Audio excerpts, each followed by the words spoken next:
If you can't figure out this easy SAT reading question, you're in big trouble come test day. Pause the screen and take a minute and try to get the correct answer.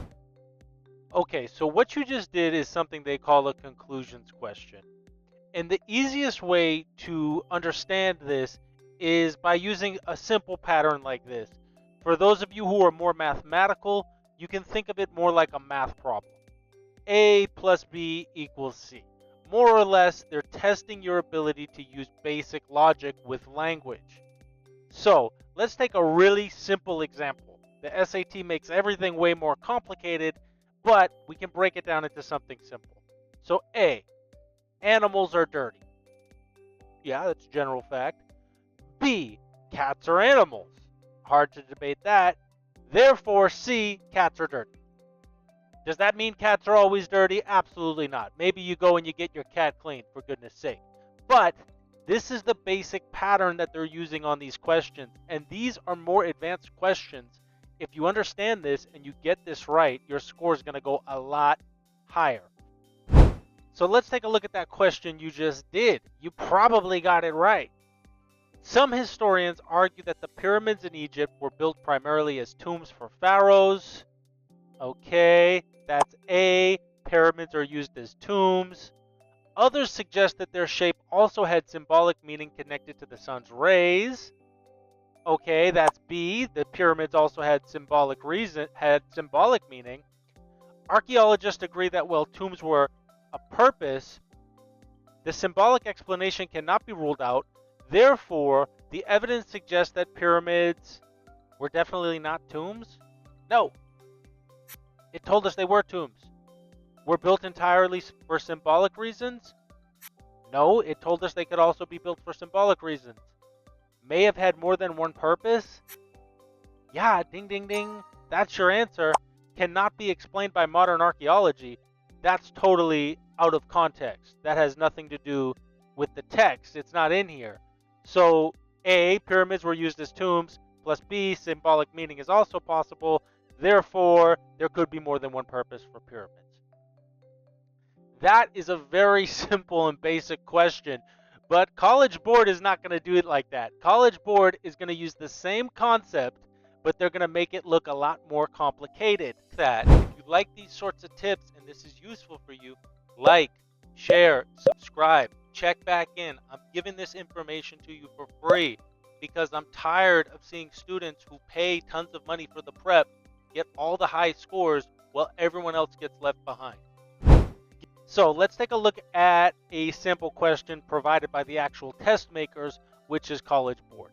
And it says, which choice most logically completes the text? That's a conclusions question.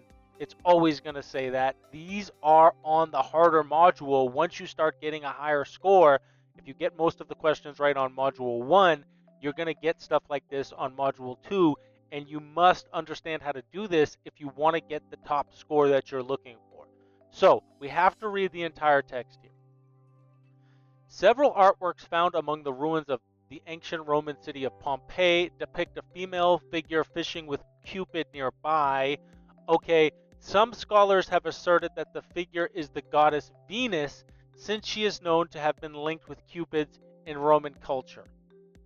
So they kind of throw all that at you in a mixed up way, but essentially they found some artwork, and there's a female in the artwork, and she's fishing, and there's Cupid. If you know Cupid, he was a god, the god of love. He shot that arrow, right? And some scholars are saying that the goddess or the female figure is the goddess Venus, since she was linked to Cupid. Cupid is in the picture. Venus is linked to Cupid. Therefore, that woman in the artwork must be Venus. So we could say artwork shows a woman fishing next to Cupid, and Venus is often linked with Cupids. Okay, but University of Leicester, I don't know what that is. Somebody knows how to pronounce that, but I don't. Archaeologist Carla Brain suggests that Cupids may have also been associated with fishing generally. Okay, so Cupids are also linked to fishing. So maybe the Cupid is in the picture because there's fish in the picture. Or maybe Cupid is in the picture because the female is Venus. and she's linked to Cupid? We don't really know. So if the artwork shows a woman fishing next to Cupid, and Venus is often linked with Cupids, but Cupids are also linked to fishing in general, what conclusion can we draw from those two facts, A plus B equals C? Could we say A, it is not conclusive evidence that the figure is Venus? Yeah. We don't know. Okay. B suggests that Venus is often depicted fishing? What? No, nowhere in here does it say that Venus was depicted fishing. That's an easy thing to cross off, totally out of context. C eliminates the possibility that the figure is Venus. That's extreme language. It could be Venus, it could not be Venus. We don't know, right? That's way too strong. Or D would be difficult to account for the figure if the figure is not Venus. The fact that Cupid is shown near the female figure, therefore, would be difficult to account for if the figure is not Venus. No, because maybe Cupid's in the picture because he's associated with fish. So we're going to cross that out, and we're going to go with A. So A plus B equals C. They scramble those facts around, but understand what they're doing. Stick with the facts they gave you in the text. Don't go outside of the text, right? Like they do right here, say Venus was depicted fishing. Doesn't say that. Don't pick an answer that's too strong that we can't logically figure from what's given, and make sure you pick something that can be concluded based on the facts given. Hey, are you going to take the SAT? Why not get an edge? You're competing against everyone else who's taking the test, and they are studying, they are preparing, and guess what? If you're not getting the score you want, it's not because you're not smart enough to get a high score. It's because you don't know the specific strategies for this specific test. If you really want to get an edge and get that higher score to get into the university of your dreams, come check me out on Fiverr. Doc English. I'm offering a 12-lesson course that will prepare you for this test, and you will have a huge advantage. Check it out.